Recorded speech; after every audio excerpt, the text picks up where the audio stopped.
we are actually work in progress, each one of us.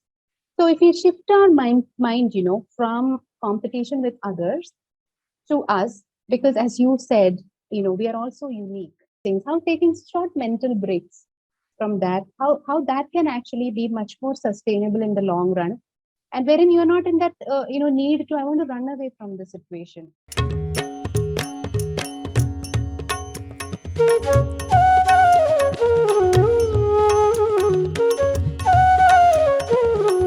Biopatrika, your very own online science communication platform, brings science closer to you in many ways.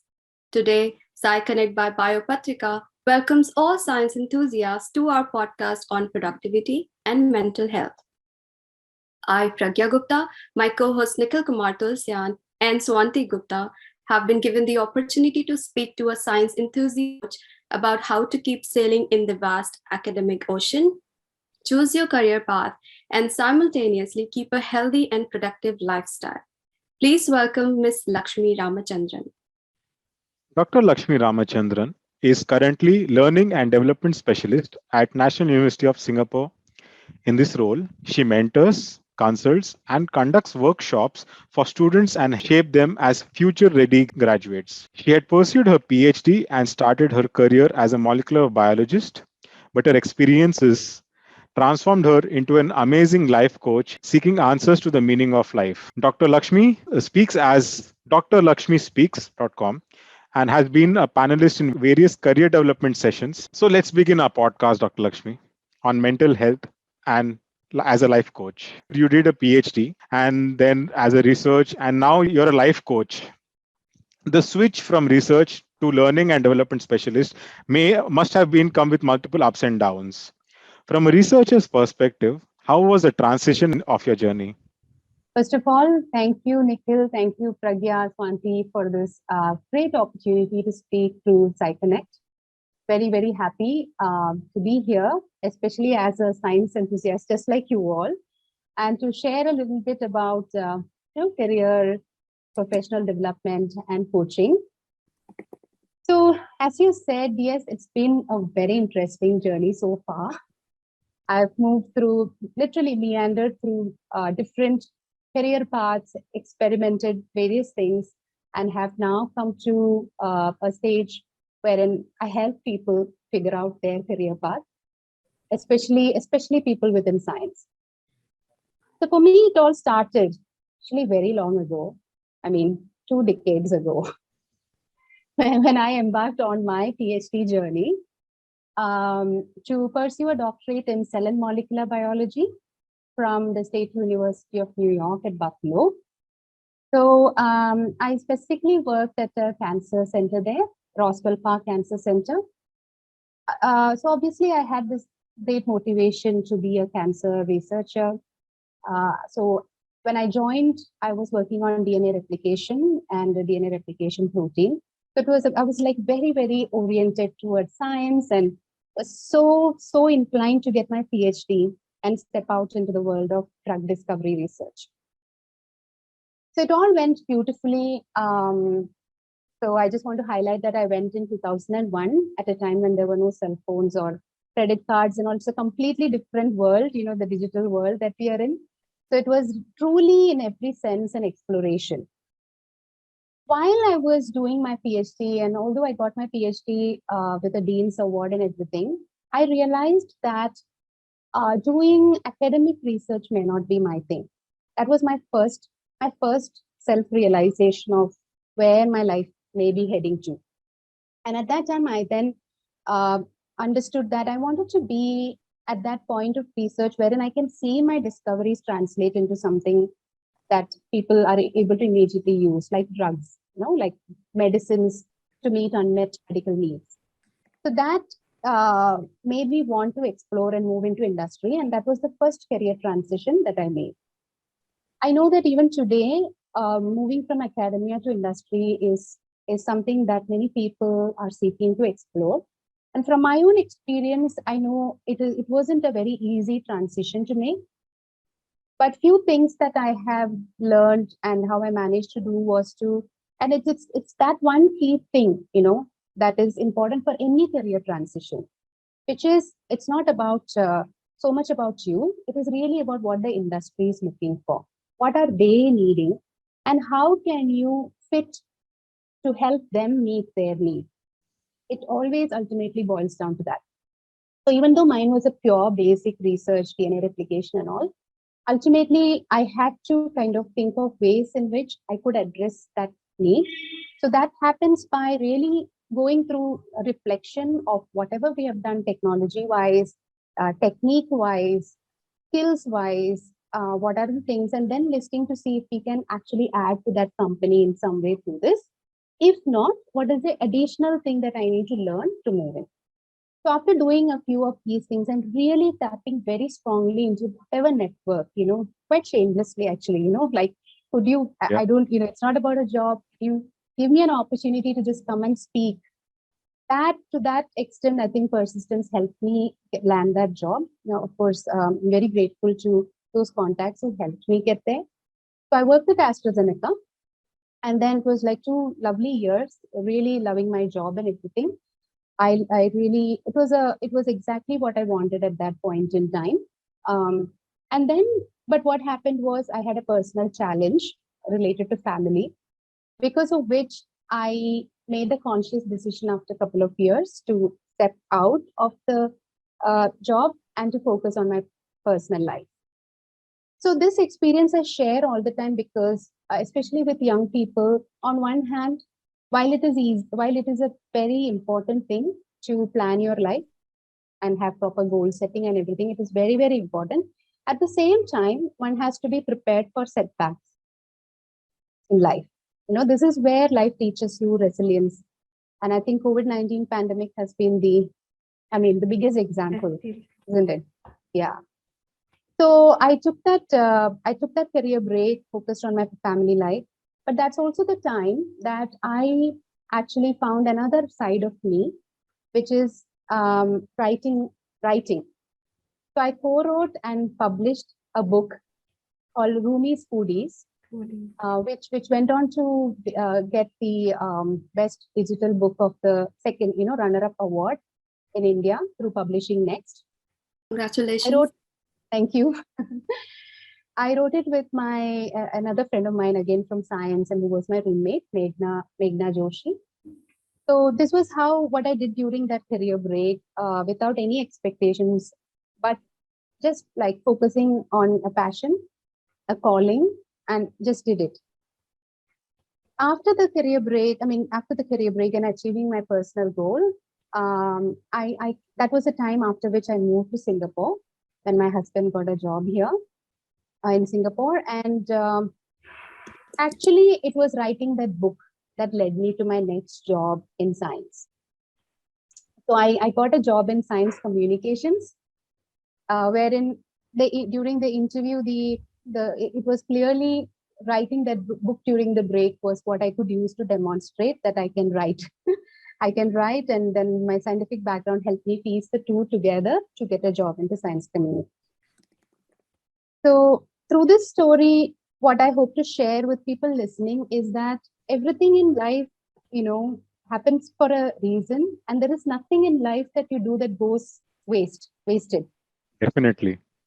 So, Lakshmi, like you mentioned that you have done a lot of changes in your career, like you have shifted your career paths various times, and I think it requires a lot of courage to do that. Yeah, definitely. And since you mentioned the point that when you are applying or transitioning into industry, you need to address the key criteria what the industry needs. So can you explain a little bit that what those criterias are and how the PhDs qualify for it? Because we don't know that what skills we are developing, like we are dedicated, we have to meet deadlines, and we have to be organized, we plan everything beforehand, like before doing an experiment. So how those skills fit into that industry criteria? Yeah. So one of the things I can say from that industry transition I made to learning and development, and this is, I think, probably PhD know it, but the strength of it is, it is having the analytical and critical thinking ability that the PhD imparts. It's amazing. In each of my career transitions, it has been so valuable. And even in learning and development, wherein it is professional development, it may seem like where is your research coming? But the research is really the strength, because you are really helping people professionally develop, not just on like stuff that is very fluffy, right? You want to really develop these things also based on solid, what is there, evidence based solid research that is supportive of people's growth. So this mindset, this analytical and problem solving and critical thinking mindset, is something which really, I think, person pursuing PhD must be proud of, and that is a real asset, a real transferable skill. Yeah. So industry needs, right? So that depends on which industry one is applying to. And the key thing to do is to really do a lot of research about that particular industry, about that company, about the company culture, about the people in the company. And LinkedIn, platform like LinkedIn and all, provides ample opportunity for people to really, really tap into these platforms and learn more. Once you learn more, that is when you will start really understanding whether this is really something you want to pursue in the future. Once you're clear that, yes, this is something really, my cup of tea, this is what I want to do, that is when you start really digging deep to understand what is really, needs, in the sense, it can be different types of needs, right? So when you start speaking with people in the industry, you will know, like if I just take back to my industry experience, they were looking to establish a fax facility. So so at that time I had the technical know-how of doing flow cytometry and all that. So that was one thing that in a technical way I could contribute. So this particular R&D facility, their research was focused on tuberculosis, which is very different from what I was already doing in my basic research, which was DNA replication and cancer related. So that alignment was not there, but common threads were molecular biology, and my ability to do many of these, like, at that time, microarrays, and, I'm talking about years back now, microarrays and flow cytometry, they were all like really, people were looking out for people with expertise in these technologies and all that. So even things like that, techniques and technologies, is something maybe then that you can bring in to a new place, you can highlight. So sometimes if you get the opportunity to present or give a speech, you can also think about creative and innovative ways in which the company can tap into these to develop better. Transferable skills are definitely very important. So Yes, yes. like when I joined masters, I had a different set of skill set. Then when I joined PhD, I had a different set of skill set. Now, after being a postdoc, I have understood what skills are needed, what are transferable skills, what are soft skills. Then it's definitely stage dependent. Very much. These all strategies were very helpful. But when we are actually starting or joining a MSc PhD program, or for researchers who have completed or at the verge of completing their PhD, so what could be a very important advice that you thought if you had got it, it would have helped you a lot? So one of the things which I really felt at that time, it was really not about technical skills at all. It was really about the network. So even when I had opportunities going to conferences and all that, I used to be quite shy. Even when I had opportunities to really network and speak to people from different industries, I would be very shy because I didn't know how to really initiate a conversation.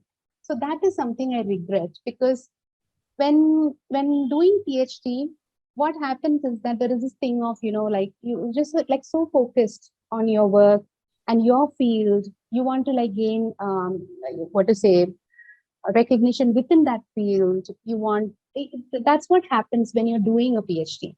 But it's beyond. It's actually, the fact is that you have to be able to become visible beyond your PhD field and network. Because ultimately, when you're looking for a transition, that's what really helps gain that visibility and the network that will help you land a job, Yeah. So that is what I would, I didn't do much of investing in networking. and building relationships. But now I would say that's a very, very important part. Very important. Yeah. Like networking is very important, as you said, but as a PhD student, sometimes it's very hard to just step up and go and talk to somebody whom you want to talk to. And this can be as a resultant of many things. Maybe you're underconfident. Maybe you have a feeling like you're not good enough, like the term imposter syndrome. So you always question yourselves that, am I good enough to be able to talk to that person? It doesn't matter that if that person is a senior position or your colleague or anything. So do you have any suggestions or methods to tackle that imposter syndrome? Yeah, so definitely, as you know, this is a topic which myself and my friend and peer coach Anupama Murali. So this is something which we have been actually working on since we embarked on our journey as coaches, especially within the science, including myself, gone through this situation of, despite having so many achievements, you still feel not enough. Maybe I need to get that extra credential, or maybe I need to publish this one more paper to be able to speak about this. Who am I? Yeah, to go and speak to this big shot here. So all these questions are actually very crippling thoughts that affect a person's progression in reality. And I realized this much more when I got out of the science field and started networking with business professionals outside of my field. And what I realized is that they don't hesitate to really speak about a small piece of knowledge or a good piece of information from the perspective of sharing. Whereas for PhDs within the science community, I mean, even if you know something, you are not confident enough to put it out without like some 3-4 references supporting it, right? We have to reference every line that we speak, and we have to make sure that it is so true. It's validated. Yeah. It is validated. We actually seek validation from everybody around us. Except self. Yeah. Sometimes, like, if you start comparing when you are like at the end stage of a very critical period of your research, then you start comparing your work or your achievements with your colleagues, and like everybody is in a different boat, and everybody has a different situation. Maybe the other person is having one part good, but the other part is going bad, which are not able to look. But you only focus that, oh, others are achieving a lot and I'm not doing enough. Yeah. That really like pulls you down. Yeah. So one of the first things to remember is to change that thought, right? Because here in this whole situation, all we are actually attempting to do is to become the best version of ourselves. So in real sense, we are only in competition with ourselves, because each of us, we have the potential. We have the potential to really, get to that best version, because we are actually work in progress, each one of us. So if we shift our mind, from competition with others to us, because as you said, we are also unique. That is the key thing. We are also unique in different phases, unique phases of our life. So that comparison will never be fair with anybody else. That is one thing. So it is always a comparison with yourself as to, okay, fine, this is what I'm doing now. Is there anything more that I can do? Is there a better way that I can do this? Is there a better way that I can make myself more visible? And feeling that thing. So in enoughness also, let me talk a little bit about enoughness, which is the concept we are trying to bring as an opposite, as an antidote to imposter syndrome. So in imposter syndrome implies the state of inadequacy, never feeling good enough. Whereas enoughness is like, I'm good enough. It's a state of adequacy, just the opposite. Okay. So one of the most important things that we tell people is, surprisingly, it's actually self-compassion. Okay. It is, self-compassion. That is like giving oneself that onus of credit for whatever you've achieved so far. And number 2, coming from that, is a very important thing, is to own what you know.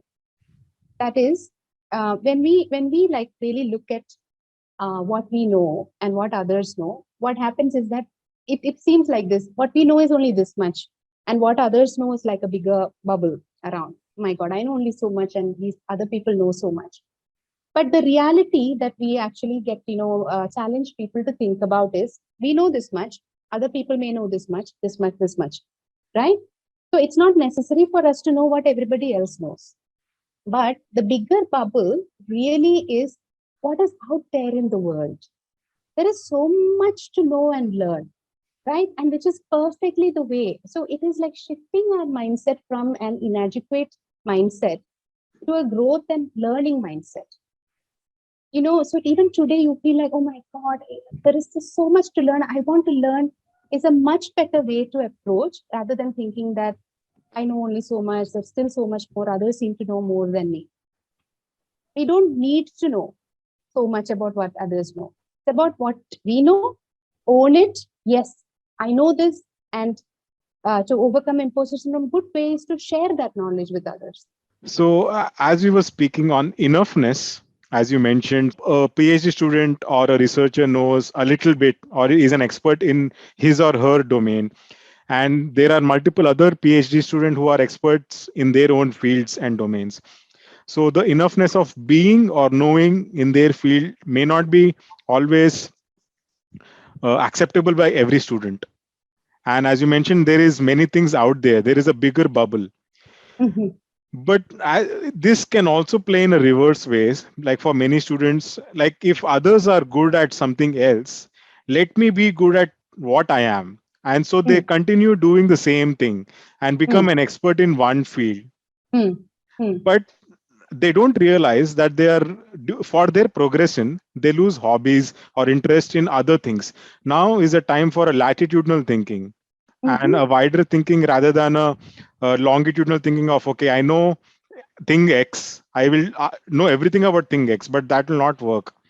Yeah. So, for this tunnel vision kind of thing, as a life coach, I'm sure many people may have asked you such questions.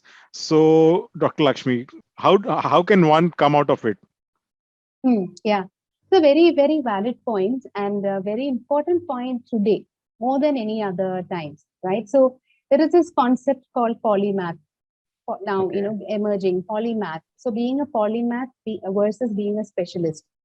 So polymath is, one that actually embraces many different skills, one who has a growth mindset and learning mindset, versus a specialist who goes deep down in Okay. their, field and knows nothing but their field. So in the past, the specialist thing was very important, very, very important, because you needed to really gain that in-depth knowledge in order to be seen in your industry as an expert. Today, what has happened is that if you only be a specialist, you may be limited by the choices that you can make, simply because our world has become very very dynamic, very VUCA. Okay. VUCA is the acronym, for volatile, uncertain, ambiguous, uh, complex, and ambiguous. So volatile, uncertain, complex, and ambiguous. VUCA. So that's our world. That is how our world has been described in the last few years, and it has become even more so since the pandemic. So what happens is that if you just look at the aviation industry, people who were specialists there suddenly lost jobs, right? So things like that can happen in life in a very unpredictable manner. So how do you address those? So which is why the points, Nikhil, that you mentioned about not being too narrow, not letting go of all your hobbies and everything becomes important. Yeah. Yeah. And how do you do that is simply by finding taking that a priority. Not even about like, thinking that, okay, maybe I can do it. It's really about making that a priority. For example, you are all doing this initiative, PsyConnect. And as what Swanti mentioned, there is a lot of learning, additional learning that is coming through this, right? You're learning how to organize these kind of things, doing podcasts, interviewing people, building new connections through this. Like we are meeting for the first time. It's a way of making new connections, right? You're Yeah. making an impact by sharing this knowledge that is being discussed. You're creating an impact to the society. So this is also an example of how one can move out of their comfort zone which is like that in a way it is a comfort zone of, just your PhD, very narrow, just so focused on your work. So it is important to expand and identify what brings you a little bit of joy and fulfillment beyond your work. Yes, absolutely true, Lakshmi. Fulfillment is definitely required. We never know what is going to happen when. Good to do what you are good at, but also you need to know other things as well. Not lose hobbies and interests. As Psychonic being an initiative, we are doing our own research, but also we have love for science journalism, and that's why we have this podcast here. Yeah, it's really amazing, And one thing that I would highlight is still the fact that when your primary thing, definitely gain that expertise by being polymath. It doesn't mean that you're not, you're just being very superficial. Okay. Definitely need to go in depth in that science. So science is the thing, right? Wherein you're going that becomes your in-depth thing. Okay, so it's like you can broadly put it as science, and then everything else that you learn is an acquisition of skills, which is at par with where the world is going. As a researcher or a PhD student, sometimes we are so much invested in the experiments or work that we tend to forget other stuff in our life, which actually help us to keep sane, and we disconnect from our family, friends, lose hobbies like throughout the way, and we just want to finish, meet that deadline and everything, and this brings a lot of stress and depression. And we know that depression is like incidence of depression is increasing in the graduate researchers and anybody in the academia per se. Like sometimes it's difficult to understand that you are undergoing stress or depression, and you can't just catch that sign that you need a little break from your work, or you need to address your mental health as well. Like when we fall sick, we go to the doctor. So when we are mentally ill, we should also look after ourselves as well, and like pamper yourself or just keep a little bit break to yourself. So what are the signs you can spot that, okay, this person could be going through a mental self, or how to self-assess that I'm not mentally fit right now? That part probably I will leave it to an expert, a mental health expert regarding the science actually. But what I can share a little bit about is how to really not get there, like to really. So this is where even with productivity, this is something which I've been trying to speak, and it's very very very important for PhD students as well. See, on one hand, right, so what is productivity? Productivity is ultimately actually an industrial concept, right? That actually measures output versus the time and resources that one has put in. So it has also come into an individual's life wherein productivity is number of things done. And for a PhD student, it could be like, the experiments when things are not working, keeping up the motivation, going back to the lab, get going again. And then all those things associated with, whether you get a paper or not, getting it published, going through the review process. There are so many different angles to the life of a PhD student. So what I would actually highly recommend that people do is to not only measure productivity as a measure of things done, that is, okay, I've done all these things, to really take the time to reflect on how fulfilling your day-to-day activities are for you. So, for example, in different spheres of life, if you choose, one is your professional life, which is the PhD for PhD students or master students. Then there is the personal life, who you are, what you do, the people around you, whether you have family or not. You're still, you have a personal life. Then there is the social life. You have your friends and you have your travel, entertainment, all those other things that feature. And there is also one more realm where it's like people finding purpose and meaning. Like in your thing, you're doing this also for the purpose and meaning, right? There is some kind of a meaning to, that you're deriving from what you're doing. So these are all important spheres in an individual's life, and each one deserves its own attention. So when there is so much of focus on one thing, there will be an imbalance in the rest of the things. And it may not be possible to tick boxes for everything, for sure. So the key thing is to actually like sit back and take some time for reflection. Reflection is, that I always highly recommend. Self-care is not just about like going and, going to a spa or, just going and taking a break. It's also taking a mental break from everything else to reflect on what has been your journey and what are your life's priorities. Like, for example, as a mom, I have two young boys, age 10 and 7 years.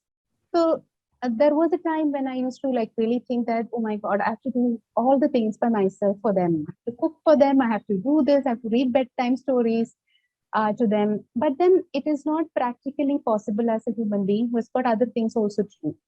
Yeah. So then for me, it was really to see what is really the key thing that I want to do for my children and what do they want? What do they really want from me? So when I ask them, it's not my cooking, it's not anything. They just want my time. When I'm with them, they just want my time. That's it. That's true. Very simple. So then I prioritize that. Whatever I could delegate, I delegated. Where I don't need to put in. So this was key for me to overcome a lot of things things like women face, working mothers guilt, those kind of things, right? So I'm just sharing an example, even at this phase in my life. So similarly, prioritize what is most important in different phases of your life. So for some people, if it is having a conversation with your parents or a friend, that is an important thing for you. Make time for that. Prioritize that. If going to the gym or doing exercise, going for a walk, if that is an important thing for you that fulfills you and gives you energy, to prioritize that. No compromise And on don't that. feel guilty about it. Don't feel guilty about it. Yeah, because Yeah. researchers feel guilty about if they spend like 1 minute out of the lab. So they just don't Yeah. like. Yeah, so the key is to prioritize your family, your friends, and other stuff the life outside the lab. And Yes. yeah, so that's the key that you need to prioritize. And Yeah. coming, like you mentioned that it was like you were juggling between various roles, like a mother and a wife and a career life coach and a researcher as well. It becomes when the age factor kicks in, like PhD goes on for quite long, and Yeah. if someone is in academia, you do the same stuff over the period, for a long period of time. Yes. And doing that, it's sometimes very overwhelming that you feel that you have to do a lot of stuff, like you have to cook, you have to take care of your family, and being as a woman, it sometimes becomes like your priority, or it's an instinct from within, I can say. Yeah. Yeah. So it is important to gain awareness on that, like in the fact that you don't need the guilt, right? So Yeah. guilt is a very, very negative emotion that can really, it is just the opposite of being fulfilled. So which is why it is important to bring in that human element, right? Of, giving that self-compassion of, yeah, you're doing all this, it's good enough. What I'm doing is good enough. So prioritize like a few things in different spheres, not just in one.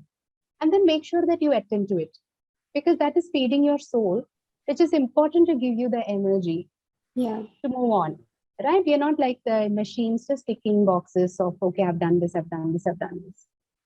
No, that actually brings burnout. That actually brings, like even seen people who slog so much and they get what they want, and they don't even have the energy to celebrate that achievement.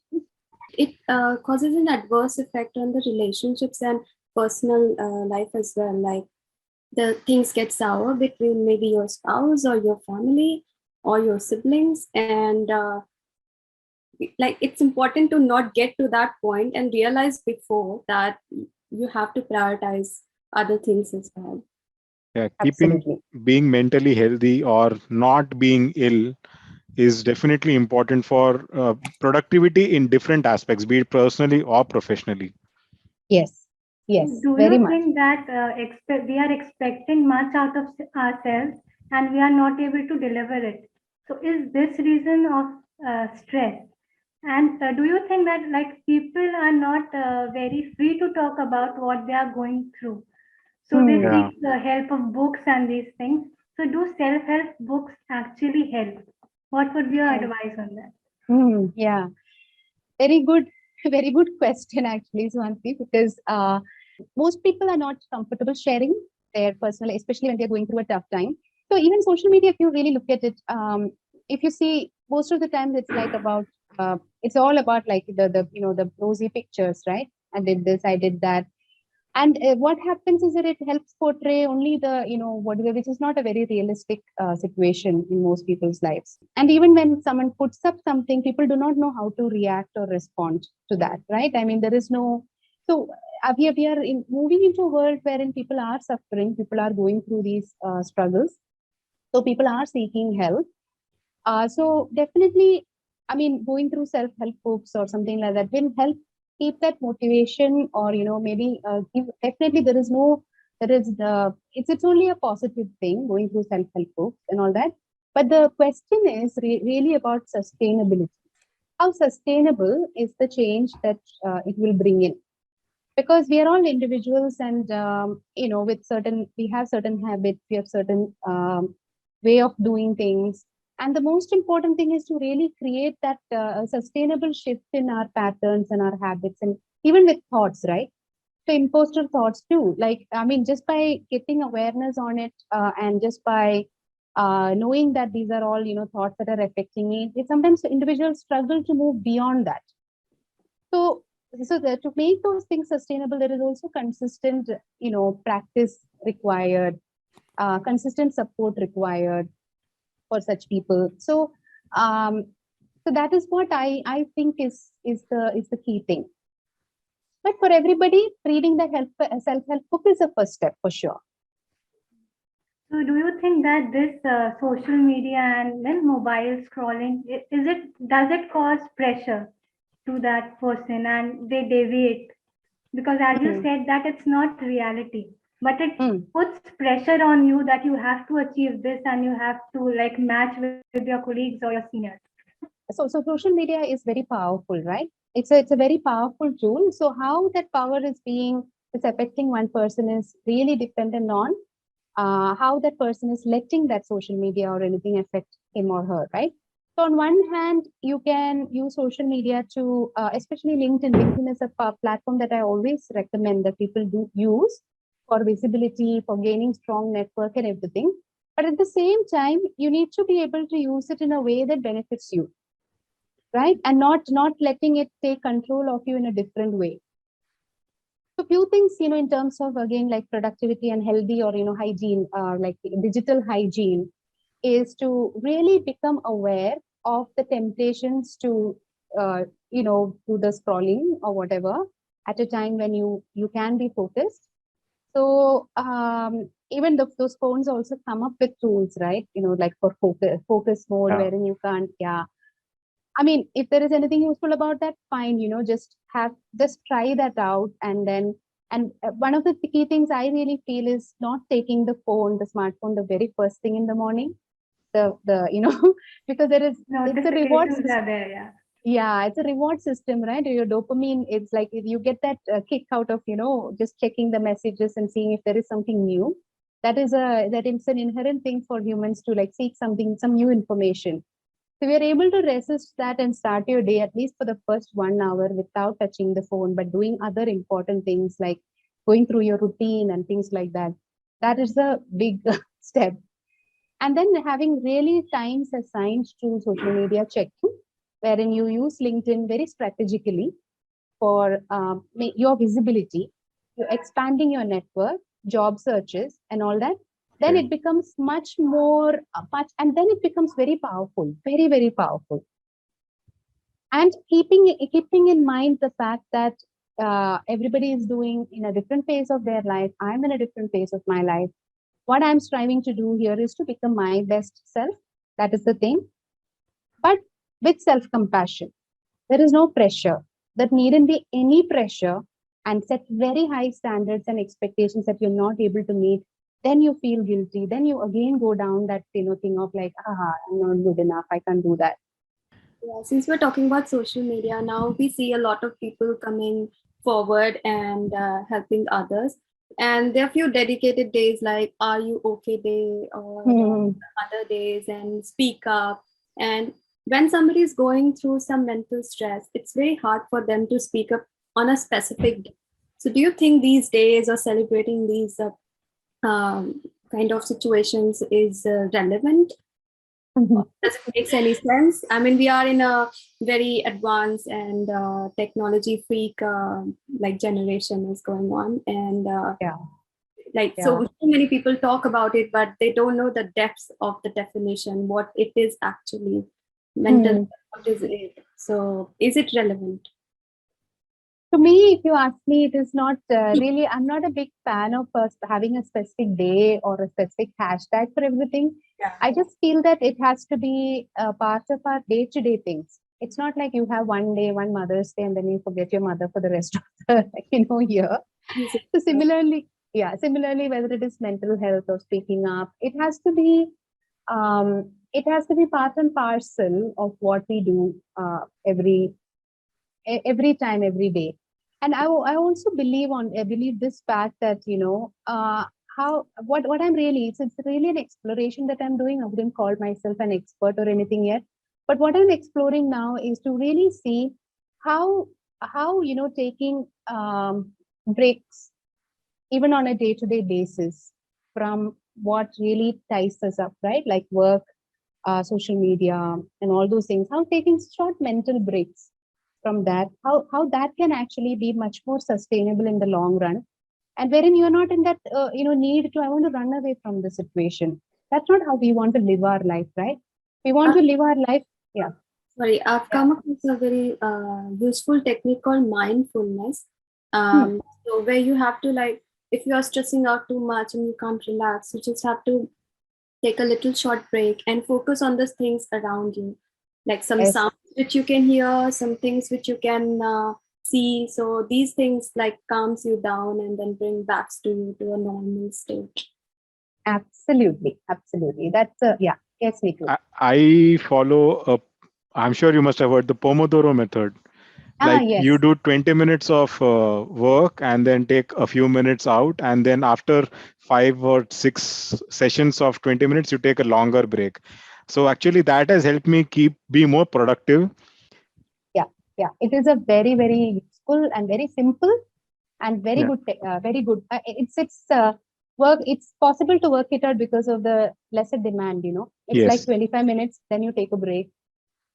It's very good. I'm happy to hear you're doing that. Yeah. So we've spoken to Dr. Lakshmi, and I personally have learned a lot today. It must be odd to be on social media and tell not to follow social media. It is actually like for the last 40 minutes or so, I would have been doing the doom scrolling part, Facebook, LinkedIn, this, that. But instead, I was talking to a life coach who's spoken to different things: VUCA, enoughness, productivity, and then the Polymath method. Compassion, yes, Swati. Thank you, Dr. Lakshmi. Listening to this, our audience will definitely have a lot of questions related to various things. May they contact you on your LinkedIn page or on your website itself? Absolutely. Whichever they prefer. Happy to address any questions. Thank you so very much, Lakshmi, and thank you for telling us that taking break and not feeling guilty about taking break is actually allowed. And we'll have Lakshmi's email address and LinkedIn handle details linked to this podcast for all our listeners. To our listeners, please do share your feedback with us on biopatrika.in@gmail.com. Now we take your leave and hope you will tune in again for our next interview very soon.